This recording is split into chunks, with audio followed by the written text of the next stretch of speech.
Here we have the Exa 1A sporting the Meyer Optik Gorlitz. It's the Primagon 35mm f4.5. Got this from Bonanza, not the Bay, Bonanza this time. Came from the UK apparently. Um, it it doesn't wind properly, so I think there's something bent in the blank shot prevention mechanism. I think that's what they call it in the Nikon series, but I'm not sure what Exa called them. But basically, when you wind it and you're about to take a picture, to prevent you from winding again and sort of getting a blank shot, there's a mechanism in place, and this camera, that mechanism is broken. So that's what we're going to be working to fix today. So here I'm just taking off the waist level finder, and now I'm going to be taking off the rewind knob to get the top plate off. I couldn't find any definitive guides online on how to disassemble this camera. I found a guide for another Exa. I think it was the Exa 500, and it's similar. It was similar enough where I could use that, but it wasn't the same camera. So this was kind of a touch and go kind of Q-tip kind of a experiment here. Yeah, this thing. So here there was a D clip holding that pin from sliding through. So not as 100% sure if you need to get it off. It was rather tricky to get off. But as you can see, it's kind of like a C clip, but D shaped, and it just stops that pin from falling. So now you can pull the pin out, but again, not 100% sure if that was necessarily needed to be taken out. I think later on I figured out there was much easier things to be done, but just needed to grease all the stuff up anyways. So I think you want to go from the bottom first and take out that kind of spring mechanism, and in there you should find the screw, and when you take that screw out, then the top and bottom parts will separate. Word of caution: be prepared, because reassembling that unit is quite difficult, because there's a sandwich of springs and spacers and all that, and getting that stuff to just sit perfectly for you to screw it in was not easy. But I think it needs to be taken out to take the top plate off. So here you can see the screw. This is the flathead. I think you can also see the spacer. So I just hold it down and unscrew it. So yeah, exactly. So I don't think you need to take that rewind arm off. You just need to do this part. Although hopefully you would watch the video through before you actually attempt it. So here we can see the spacer. So it was the flat washer first, then we have the spring, and then we have the spacer.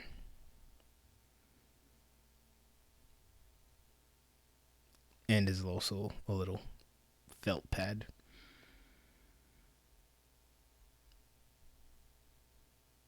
And the unit just pulls out.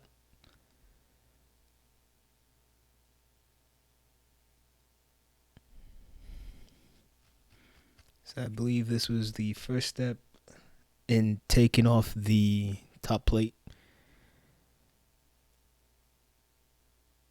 Next, we'll take off the shutter speed setting dial. Here I also had a lot of trouble. So here there's a C clip in place, and I really had to make a tool to take that C clip off.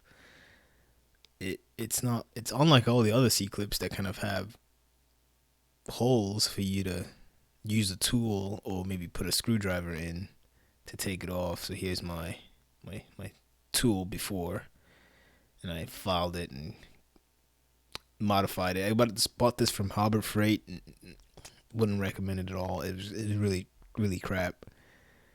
I had to as you can see, it's ground down now, and there's like a bolt to hold it in place. That little piece of metal that they gave me to hold the jaws in place, it was just trash. So yeah, this was not easy at all. I struggled, but it came off. I didn't scar it too much, I don't think.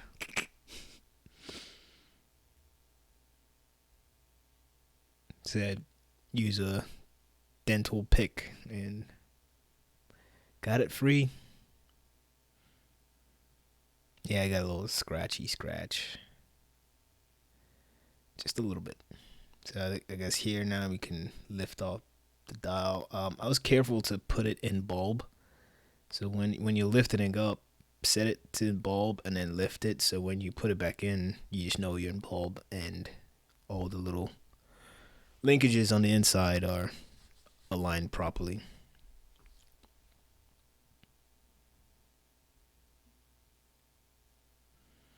So I guess next we'll be taking off the this is the film, no, the film counter. So this was tricky. I had to hold the counter down in place with that friction tool, and then use a tool that I made. It's just, it's one of those two prong kind of tools. So I hold down the spinning disc because it's it spins freely, and then just loosen that cap screw. So that friction tool definitely came in handy. Otherwise, if you don't hold it down, it just spins and makes the clicking noise like you're trying to set it to 0. So now, once that's off, we can see the screws that we need to take off. I believe there's 3 of them. 3 ones in that Triforce pattern. Those need to be taken off so we can lift out the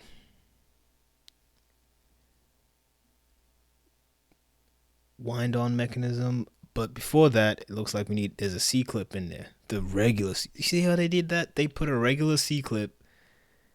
They put a regular C clip on this side and put the most impossible clip on the other side. This was easy. Look how easy that is. Why didn't they do that? Why did they put the easy one there and then mega difficult one on the other side?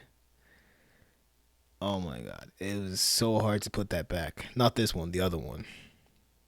I mean, I'm still struggling here, but it's just because it's kind of a tight quarters, I guess, and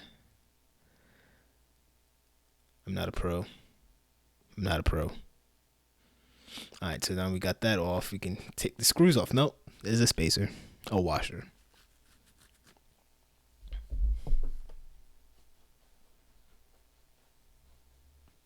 Now can we take the screw off?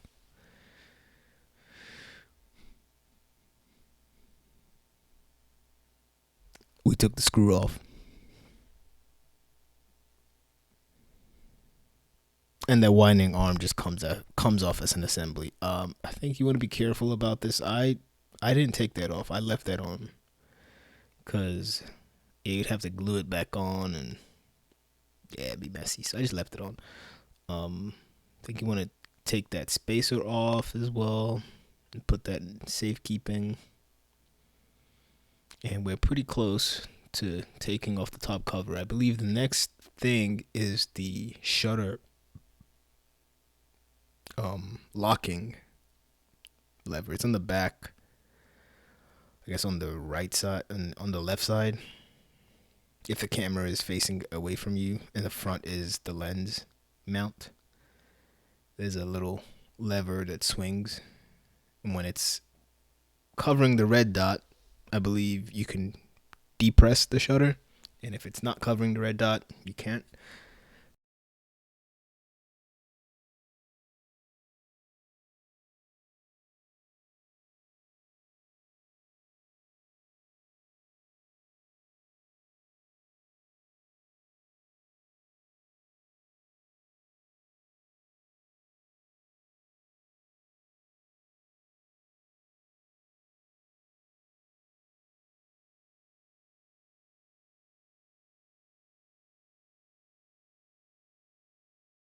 I guess right now I'm just taking the screws off, but there is. Yep, there it is. So that little knob, it's just friction fit on. So we could just pull it out carefully. But for right now, we're just taking the screws off. Because again, remember, I didn't know how to take this top cover off because I hadn't found any guides online. So I'm struggling here, and then I find out that, it could be backed out. But you want to pay attention to its sort of orientation when you're backing it out. Because I believe there's a cam on the inside that's actually finalizing the action. So just pay attention to how the orientation that you pull it out in.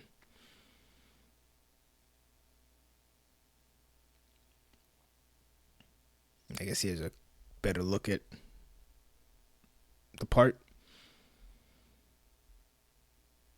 And it could just be backed out, friction fit.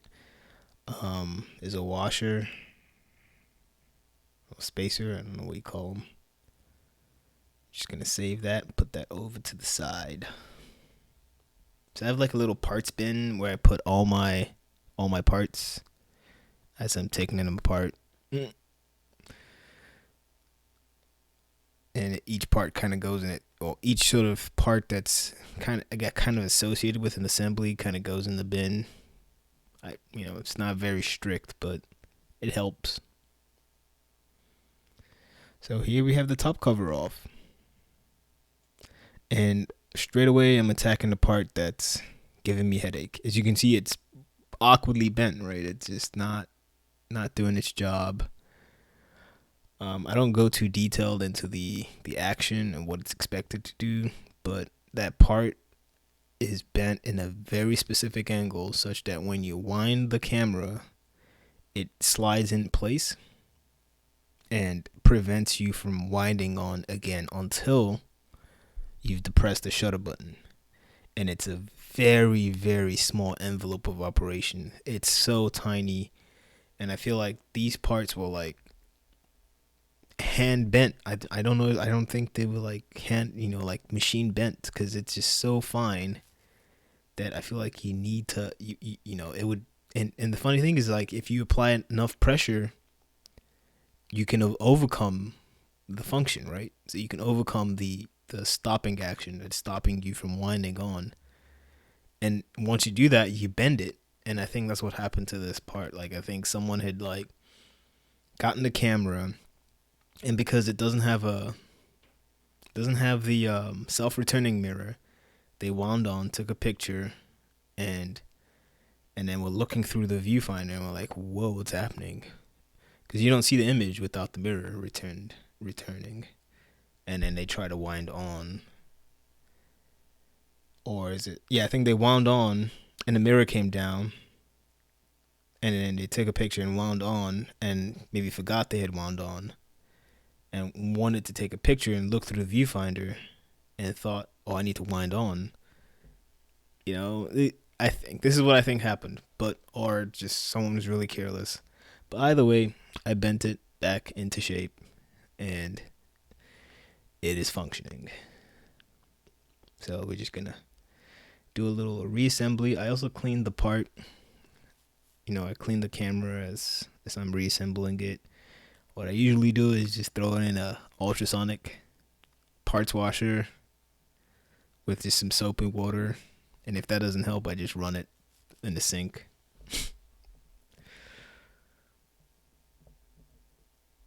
So I guess yeah, we just put in the screws back for the top cover. Nothing difficult here. If it could do it. These non-magnetic screws is so painful. So I got the iFixit screwdriver kit. Where did I get it from? Amazon. I didn't get the really big one. I just got the portable one. I like it.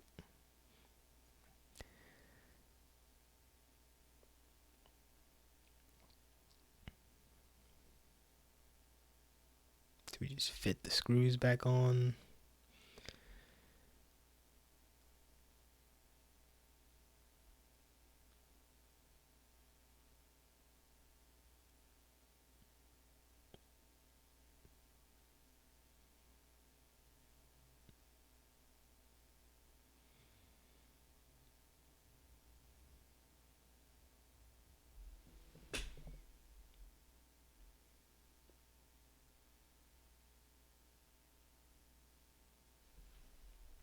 There. Okay. So I guess the next thing to do would be, I guess you can tackle the rewind side or the wind on side. I don't remember. I'm doing the wind on side. Look at my nose. So yeah, so those are the Triforce screws, and maybe we can watch me slowly struggle to put them back on, or maybe not. Yeah, we just put those back, but remember to put the spacer back in place, because I don't know what real function it performs, but would suck if it wasn't there. Maybe.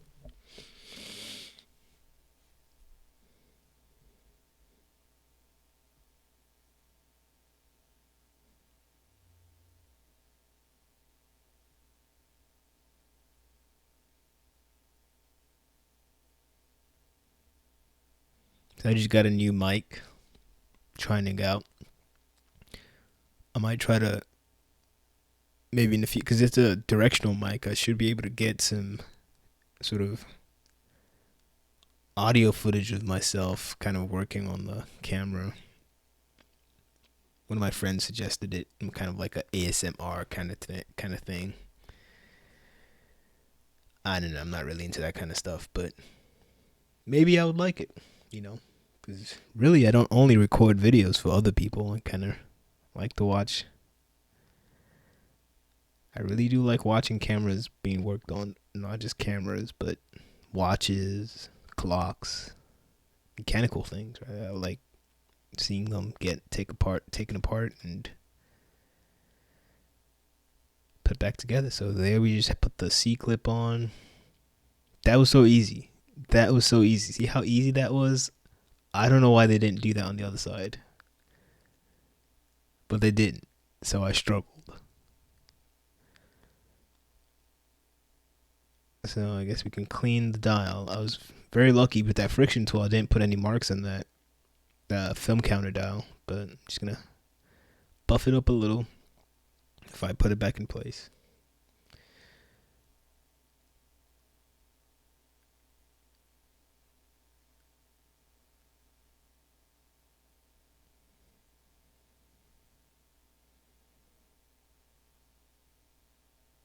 And it does have it's kind of like shaped like a D, so it sits correctly. And here we're just gonna put the screw cap back on. So the little pig nose holes, I don't know what else to call them, for the screw. I think getting like a really cheapo screwdriver kit from Amazon or Walmart, and just getting a Dremel and just filing the middle of it and making yourself like a set. That's something that, you know, will come in very handy because using the compass or all the lens dividers to like get stuff like that is just impossible.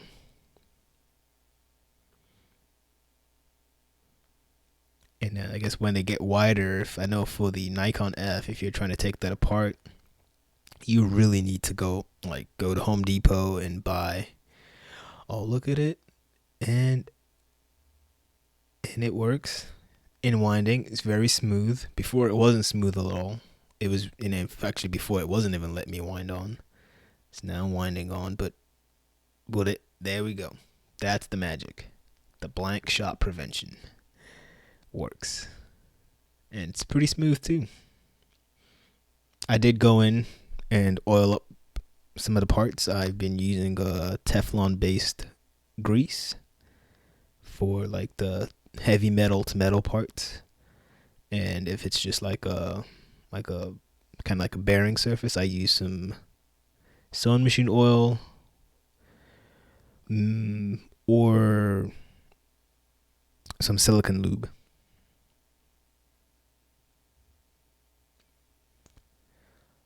So this was the really challenging part,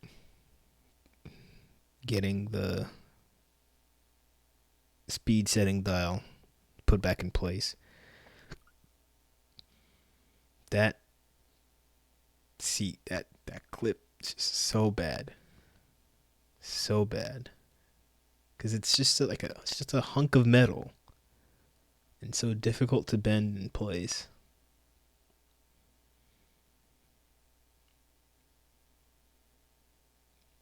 You can hear the gears turning in my head on this one. I was not having it. I'm probably just gonna magically make it look like it was easy, but it wasn't easy.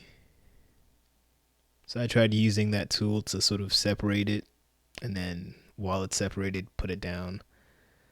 It kind of worked, but ultimately worked.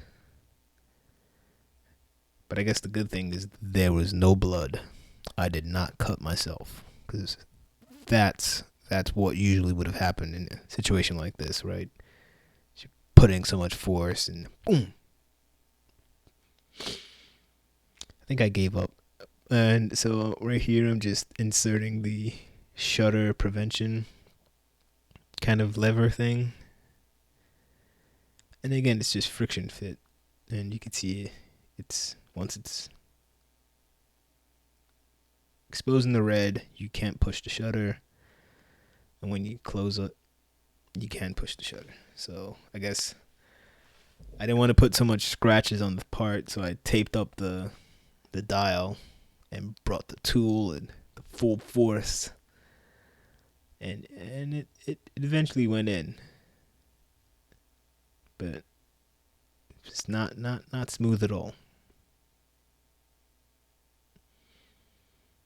I'm sure there's probably a tool out there that makes this just a breeze, but I didn't have it, and I didn't know what it looks like to kind of make one. But it went in. Oh, that wasn't actually the hardest part. This is the hardest part. Putting this back on. Do not be deceived. It is impossible. It is impossible. I have no idea how I got that to work. You are stacking a spacer, a spring, and a washer, and the that film engaging whatever thing. Impossible. Taking apart was easy. Getting everything to line up, and there is a mate. Like the part it's like a square. I don't know how to describe it, but it locks in place, friction. Like, so I didn't show it here, but take your time. Be patient. You will get it. So I guess all that's left is to fit the rewind arm back in place and put that awkward D clip in, which was actually pretty easy, but I put some lube. Like I said, I've been using that Teflon It was Teflon on PTFE. I don't remember what it is, but it's pretty slippery. I like it. And it doesn't, it's like high temperature stable, and it doesn't like it doesn't get displaced easily. It's supposed to be used in marine environments. Got it from Amazon. So just putting the D clip back on. Believe that's the next thing to do. Just prevent that arm from popping out.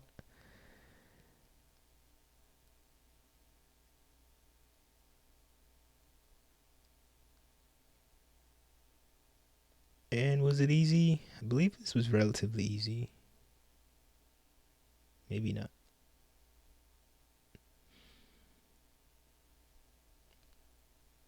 Yeah, I could do it with my fingernails. Maybe.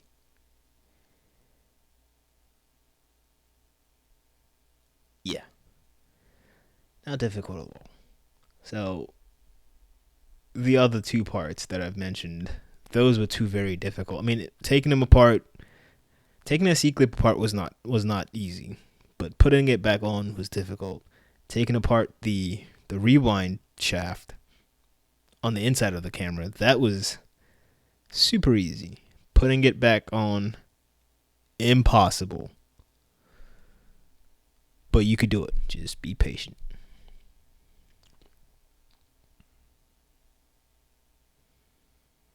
So I guess now we'll just be putting that rewind cat. I guess you would call it the rewind top. I don't know what way you would call that assembly. But really, again, you don't need to take that off. But hopefully, by the time you've come this far in the video, you've already realized that. But it's not necessarily necessary to take that off. You only need to unscrew it from the inside. But it's a shame because unscrewing that is easy, deceivingly easy, but putting it back together is really hard. Alright, so that's on, and the camera is almost all back together.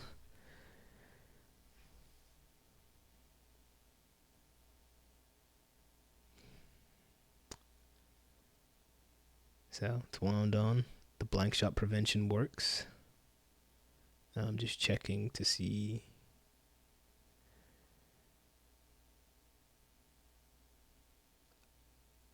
Not sure what I'm checking here, but maybe just to check if it's smooth. Alright, so yep.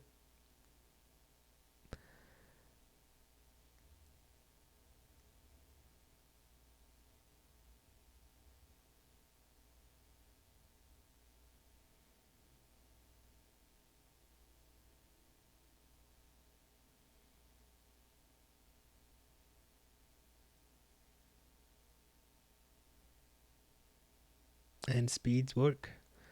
So I actually took this camera out, took it on a photo walk to DC, and it worked pretty well. I'll put some of those photos at the very end of the video. So here, just gluing on a trim item. I guess it indicates what if you set your film speed, your film count properly, this just indicates what the count is. So we're looking through the viewfinder. I'm just kind of showing my desk and showing off the waist level viewfinder. It is incredibly difficult to use that, but yeah, as we can see, the camera is all back together. It is pretty clean. It came pretty clean, but I did clean up a little bit, just a little. It is functioning. I've used it. It is quite a treat to use, actually, I think. And that egg shape of the lens the egg shape of the lens with the sort of awkward trapezoidal shape of the camera body is an eye grabber. People ask, what is that?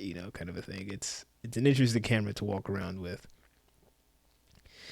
you have to be very comfortable shooting manual because you don't have a very broad range of shutter speeds, right? And I think it's good for a walk around in a sunny day with ISO 100 film. Just yeah, especially with the lens combo. That 4.5 is pretty dark already, but it works. It works.